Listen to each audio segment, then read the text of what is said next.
వైసీపీకి ప్రజలు మొన్న ఎంత గుణపాఠం చెప్పినా 24 ఎన్నికలు ఎంత గుణపాఠం చెప్పినా వాళ్ళ భాషలో ఎలాంటి మార్పు రాల. చట్టసభల్లోనైనా కనీసం కాస్త బుద్ధిగా పద్ధతిగా మాట్లాడాలి, పార్లమెంటరీ లాంగ్వేజ్ వాడాలి. కొంత ఆవేశాలు వచ్చినప్పుడు కొంత శృతిమించి మాట్లాడినా మరీ అసలు బూతుల భాషలు మాట్లాడడం ఇటువంటి ఉండకూడదు అని వైసీపీ ఏమీ నేర్చుకున్నట్టు కనిపించట్లా. అధికారంలో ఉన్నప్పుడు ఎలాంటి ఒక పనికి మాలిన దరిద్రపు భాష వాడారో ఇప్పుడు అదే కంటిన్యూ చేస్తున్నారు. బాధాకరమైన విషయం ఏంటంటే అప్పుడు అసెంబ్లీలో అప్పుడు స్పీకర్లు వీళ్ళు ఎలా ఎంకరేజ్ చేశారో వాళ్ళ భాషని ఇప్పుడున్న చైర్మన్లు వీళ్ళు కూడా అదే ఎంకరేజ్ చేస్తున్నారు, ముసిముసి నవ్వులు నవ్వుకుంటున్నారు. అది బాధాకరం. మనతో తెలుగుదేశం పార్టీ శాసన మండలి సభ్యులు రామ్ గోపాల్ రెడ్డి గారు లైవ్ లో ఉన్నారు, వారితో మాట్లాడదాం. రామ్ గోపాల్ రెడ్డి గారు నమస్తే. నమస్తే సార్. రామ్ గోపాల్ రెడ్డి గారు అధికారంలో ఉన్నప్పుడు అదే అజ్ఞానం, అదే మూర్ఖత్వం, అదే భాష ఇప్పుడు కూడా అదే భాష కంటిన్యూ అవుతుంది. ఎమ్మెల్సీగా మీరు అబ్జర్వ్ చేసే ఉంటారు కదా. ఒక 2 ఇవి ప్లే చేస్తాను, అవి అయిన తర్వాత ఏం జరిగింది అనేది అడుగుతాను మిమ్మల్ని. బొత్స సత్యనారాయణ గారు అపోజిషన్ లీడర్ ఆఫ్ అపోజిషన్ గా ఉండి ఆయన ఏం మాట్లాడారు, తర్వాత ఇవాళ మాట్లాడిన మరో ఎమ్మెల్సీ దువ్వాడ శ్రీనివాస్ ఏం మాట్లాడారు ఒకసారి చూద్దాం.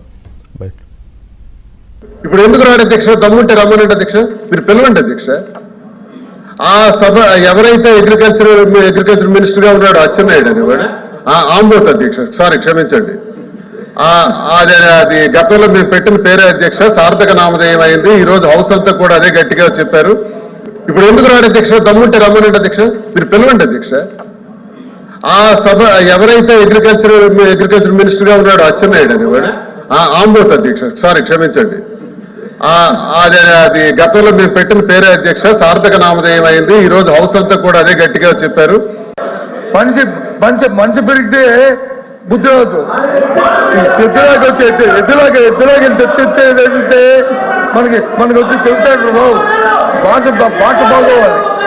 ఎవరు తట్టమో, ఎవడు అమ్మేతలో ఉన్నాడు, ఎవడు పరిపాలన చేస్తాడు, ఏ రైతులు వచ్చి ఎరువులు లేక వస్తున్నారు, ఏ రైతు ఇబ్బంది పడతారు రాష్ట్రంలో, ఈ దద్దమ్మ వచ్చి తెలుస్తుంది. అది రామ్ గోపాల్ రెడ్డి గారు. ఆయనేమో అచ్చెన్నాయుడు అండి వాడు అంటాడు, ఆంబోత్ అంటాడు. అక్కడ కూర్చున్న డిప్యూటీ చైర్మన్ గారేమో ముసిముసి నవ్వులు నవ్వుతా ఉన్నారు. అది నాకేం అర్థం కాల. అది మీరు అజ్ఞానం, అది అజ్ఞానం కాదు కానీ అహంకారం అంటారు సార్ దాన్ని. అహంకారం అంటే కొవ్వు పలిసి మాట్లాడే మాటలు. ఇప్పుడు సందర్భం అక్కడ డిప్యూటీ చైర్మన్ గా వాళ్ళ పార్టీకి సంబంధించిన మాధవరావు గారు ఏకగ్రీవంగా ఎన్నికారు. ఆయన వాళ్ళ సీట్లో కూర్చోబెట్టుకుని ఎవరైనా సరే కూర్చోబెట్టినప్పుడు ఆయనకు సంబంధించిన ఏదో మంచి మాటలు, అందరికీ న్యాయబద్ధంగా ఈ సభ నిర్వహించండి, ఈ సభ ఔన్నత్యాన్ని పెంచండి అని చెప్పి జనరల్ గా చెప్పే మాటలు సార్ ఎవరైనా సరే. సాధారణ భారత పార్లమెంట్ చరిత్రలో అటు పార్లమెంట్ లో కానీ లేకపోతే అన్ని రాష్ట్రాల శాసనసభల్లో కానీ ఉండే శాసనంలో కానీ జరిగే ప్రక్రియ రొటీన్ అది. కానీ ఇక్కడ వాళ్ళు ఏం చేశారంటే సార్, రాజకీయ ప్రసంగాలు. ఒకవైపు డిప్యూటీ చైర్మన్ గా కొత్తగా ఎన్నికైన వ్యక్తి సభను హుందాగా ఒక పక్క నడిపిద్దామని చెప్తూ మిగతా భారతదేశానికి ఆంధ్రప్రదేశ్ శాసన మండలి ఒక ఆదర్శంగా ఉండాలని ఒక పక్క చెప్తూ ఇష్టానుసారంగా మాట్లాడితే సందర్భానికి వ్యతిరేకంగా మాట్లాడుతూ ఉన్నా కూడా, సంప్రదాయాలకు వ్యతిరేకంగా మాట్లాడుతున్నా కూడా డిప్యూటీ చైర్మన్ గారు దాన్ని ఎంకరేజ్ చేస్తూ మరో అవకాశం ఇవ్వడం జరిగింది. దువ్వాడ శ్రీనివాస్ అనేవాడు ఏం మాట్లాడు సార్? ఇప్పుడు నువ్వు మాధవరావు గురించి మాట్లాడాలి కానీ ఆ సభలో లేని వ్యక్తి గురించి ఆంబోతు, దున్నపోతు అని మాట్లాడడం చాలా హేయకరం సార్. అంటే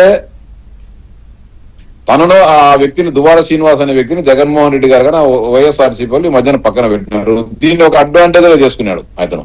అంటే అచ్చెన్నాయుడు గారిని తిడితే, ఒక లెజెండరీ పర్సనాలిటీని తిడితే జగన్మోహన్ రెడ్డి మళ్ళా నన్ను దగ్గరకు తీసుకుంటాడని చెప్పి ఇష్టానుసారంగా ఏకపాత్రణం చేసి మాట్లాడడం జరిగింది సార్. దీన్ని అంటే వాళ్ళు ఏమన్నా ఉండే సభ్యులు కొంతమంది ఏమన్నా మెచ్చుకుంటారేమో కానీ ఆ పార్టీ నాయకుడు జగన్మోహన్ రెడ్డి గారికి చాలా ఆనందంతో ముసిముసి నవ్వులు నవ్వుకుంటాడేమో మమ్మల్ని తిరుగుతా ఉంటే. కానీ సమాజము ఈ సంప్రదాయాల గురించి ఆలోచించే వాళ్ళే కానీ, చదువుకున్న వాళ్ళు కానీ ఎవరు కానీ ఈ రాష్ట్రంలో తెలుగు భాష వచ్చిన వాడు ఎవడు కూడా వీరి భాషను ఎవరు కూడా హర్షించారు సార్. అదేవిధంగా నిన్న బొత్స సత్యనారాయణ గారు ఒకవైపు మోసెస్ రాజు గారి విషయంలో సార్ మేము గతంలో 2023 ఏప్రిల్ నుంచి నేను శాసనసభ్యులుగా ఉన్నా. 1 సంవత్సరం పాటు మేము ప్రతిపక్షంలో ఉన్నాం. అప్పుడు మేము 7 మంది 8 మంది ఉన్నాం.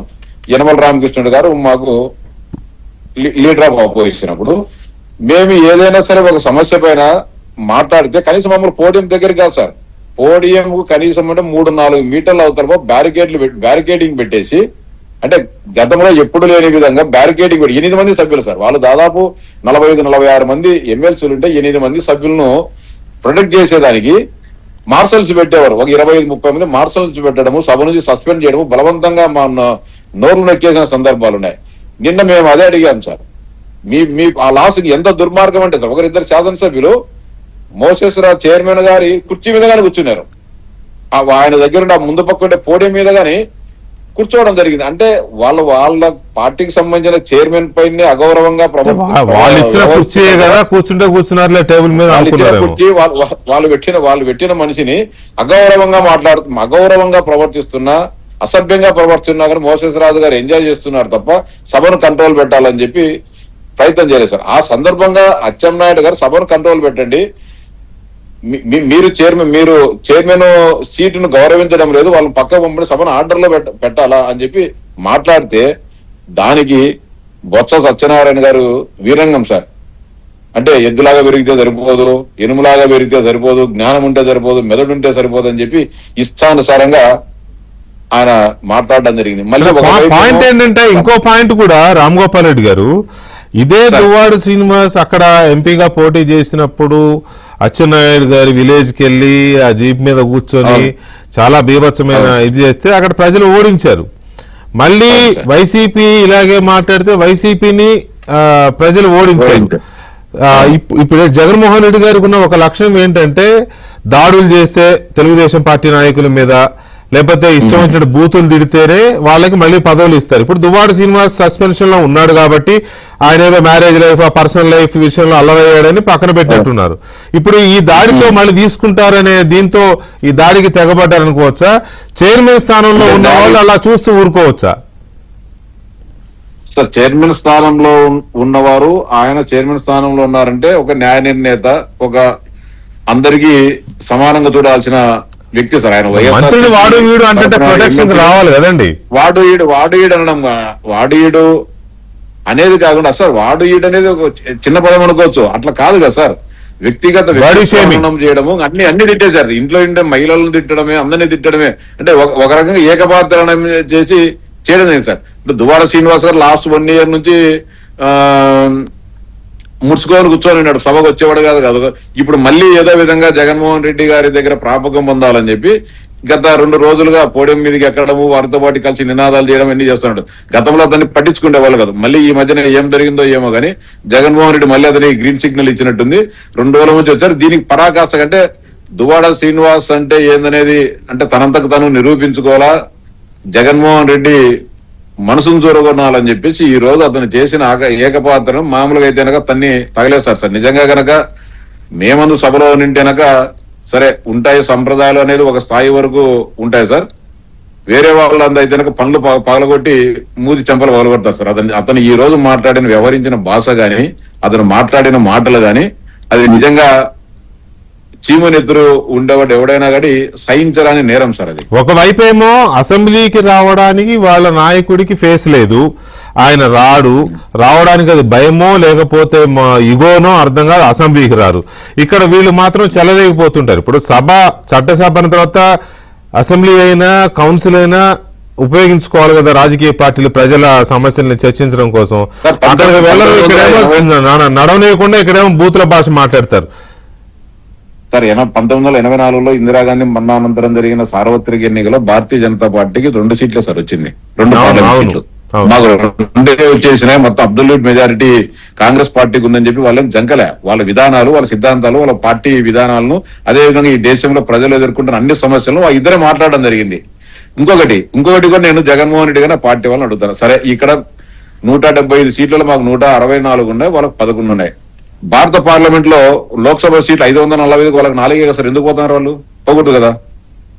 అక్కడే వాళ్ళకి 25-30 లేదు కదా. 545 సీట్లకు కానీ ఉంటే నలుగురు పోతున్నారు లేదా మాట్లాడుతున్నారు లేదా పార్లమెంట్ లో, పోకూడదు కదా. అవును. ఇక్కడ 175-11 అనేది నెంబర్ ఎక్కువే సార్. 545కి 4 అనేది చాలా లెస్ నెంబర్. ఆయన పార్లమెంట్ పోతా ఉన్నారు, లోక్సభ పోతున్నారు, రాజ్యసభ పోతున్నారు. పోకూడదు కదా, మాకు బలం లేదు, మేము పోమని చెప్తారు సార్. ఇదంతా ట్రాప్. డిఎస్సిలో గ్రూప్ 1 లో జరిగిన అక్రమాలను వెలుగులోకి రాకూడదు, గ్రూప్ 1 పైన చర్చ జరగకూడదు. కాబట్టి ప్రతిరోజు డిఎస్సి మీద మాట్లాడుతున్నారు. డిఎస్సి కానీ ఎప్పుడు మొదలు పెట్టారు సార్? ఎప్పుడైతే honourable high court division bench group 1 నియామకాల పైన, గ్రూప్ 1 మూల్యాంకనం పైన హైకోర్టు పర్యవేక్షణలో సిట్ దర్యాప్తు వేసిందో, సిట్ దర్యాప్తు వేస్తారని వీళ్ళకి డౌట్ వచ్చింది. డౌట్ వస్తారు ఖచ్చితంగా దీనిలో మోసం చేశాము, అన్యాయం చేశాము, ద్రోహం చేశాం, నిరుద్యోగులు ఉసురు కొట్టుకున్నామని చెప్పి తెలిసిన తర్వాత, ఖచ్చితంగా మాకు వ్యతిరేకంగా రిపోర్ట్ వచ్చిన తర్వాత ఖచ్చితంగా 3 నెలల క్రితం డిఎస్సిని మొదలు పెట్టారు సార్. మీరు కానీ కొంచెం గమనించండి దీని స్టార్ట్. సిట్ దర్యాప్తు ఎప్పుడు వేసారో గ్రూప్ 1 ఆ రోజు మొదలు పెట్టినారు వీళ్ళు. ఏది ఖచ్చితంగా మా బతుకు బయటపడుతుంది, మేము చేసిన ద్రోహం బయటపడుతుంది అని చెప్పిన తర్వాత డిఎస్సి లేనిపోని ఆరోపణలు చేస్తున్నారు. సిట్ డిఎస్సి పైన కోర్టుకు పోయినా కూడా ఎక్కడ కూడా అభిశంసన కానీ ఇంకోటి కానీ ఏం జరగలే. కోర్టు నిర్దాక్షిణ కొట్టేసింది, దీంట్లో పసలేదు, నా బాధితుడు ఉంటే రమ్మని చెప్పి. కానీ గ్రూప్ 1 అట్ట కాదు కదా సార్, నిజంగా నిక్కచ్చిగా మోసం జరిగింది, ద్రోహం జరిగింది అనేసి సిట్ దర్యాప్తులో దాదాపు 160 పేజీల సిట్ దర్యాప్తులో ప్రతి ఒక్క ఏ పరీక్ష రాసి ఫలితాలు వచ్చి ఎవరైతే ఉద్యోగాలు పొందినారో వాళ్ళందరి గురించి కానీ రాయడం జరిగింది. దీన్ని తప్పించుకోవడం డిఎస్సి అనే ఒక నాటకాన్ని లేపడము. అదే విధంగా లోకేష్ బాబు గారి క్యారెక్టర్ ను దెబ్బతీయాలా, లోకేష్ గారి రాజకీయ ఎదుగుదలను దీని వల్ల ఏమన్నా మనం బదనాం చేయొచ్చు ఒక ఆలోచనతో చేస్తున్నారు తప్ప. ప్లస్ ఇంకొకటి, సభ జరిగేటప్పుడు మాట్లాడాలా. మేము ఏం చెప్పాం సార్? ఈ దేశంలో, ఈ రాష్ట్రంలో ఉండే ప్రతి ఒక్క వ్యక్తి పైన ప్రభావితం చూపే అవకాశం ఉండే పరిస్థితి ఎల్లినో ప్రభావం. డిఎస్సి రాసింది 3.5 లక్ష. డిఎస్సి మీద మేము చర్చిద్దామని చెప్తున్నాం. గత 3 నెలలుగా వాళ్ళు మాట్లాడే ప్రతి మాటకు కూడా మేము ధీటుగానే సమాధానం చెప్తా ఉన్నాం. వాళ్ళు ఏదైతే ఆరోపణలు చేస్తున్నారో దానికి కాదయ్యా అని చెప్పి చెప్తున్నాం. బహిరంగ చర్చకు సిద్ధమంటే బహిరంగ చర్చకు అని చెప్పాం. ఆఖరికి తిరుపతి ప్రెస్ క్లబ్ లో కూడా మేము బహిరంగ చర్చకు సిద్ధమని చెప్పి 2 గంటల పాటు వెయిట్ చేశాం. ఎక్కడైనా ఇడవల బాగా రాస్తామని చెప్పి అది మాట్లాడరు. అట్లా కాకోకుండా వ్యక్తిత్వ హననం చేయాలి. లోకేష్ బాబు గారిని టార్గెట్ చేసి ఆయన వ్యక్తిత్వ హననం చేయాలనే ఒక బృహత్తర కార్యక్రమానికి శ్రీకారం చుట్టారు. దానిలో విఫలం చెందారు. విఫలం చెందడంతో ఈ రోజు తట్టుకోలేక ఈ రోజు అందరినీ కూడా, సభ్యులందరినీ కూడా తిట్టేదానికి ఈ రోజు ఒక రకమైన అక్కసుతో మాట్లాడే మాటలు. రైట్ రామ్ గోపాల్ రెడ్డి గారు, thank you very much Ram Gopal Reddy గారు.